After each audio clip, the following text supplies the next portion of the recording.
Hello boys and girls, Miss Diamond here. I hope you're all keeping well. Today I'm going to read a story called Giraffes Can't Dance by Giles Andrea and Guy Parker Rees. Gerald was a tall giraffe whose neck was long and slim, but his knees were awfully crooked and his legs were rather thin. He was very good at standing still and munching shoots off trees, but when he tried to turn around, he buckled at the knees.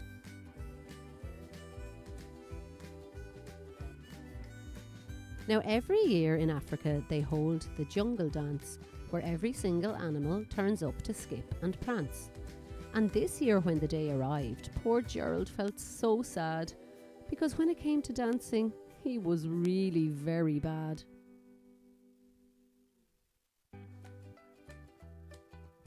The warthogs started waltzing and the rhinos rock and rolled. The lions danced a tango that was elegant and bold.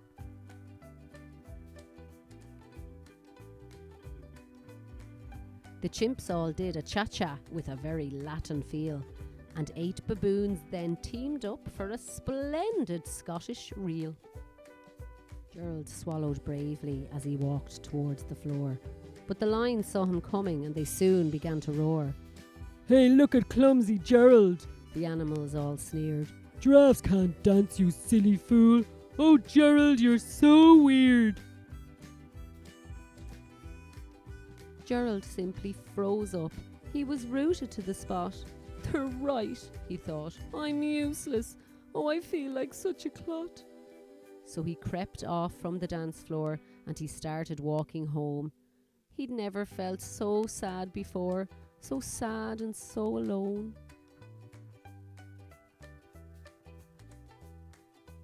Then he found a little clearing and he looked up at the sky. "The moon can be so beautiful," he whispered with a sigh. "Excuse me," coughed a cricket, who'd seen Gerald earlier on.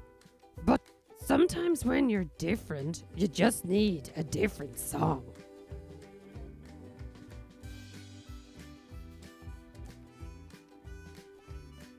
Listen to the swaying grass and listen to the trees.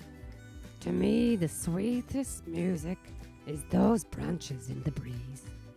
So imagine that the lovely moon is playing just for you. Everything makes music if you really wanted to. With that, the cricket smiled and picked up his violin. Then Gerald felt his body do the most amazing thing. His hooves had started shuffling, making circles on the ground. His neck was gently swaying and his tail was swishing round.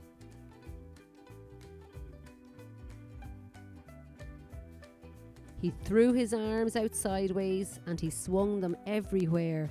Then he did a backward somersault and leapt up in the air.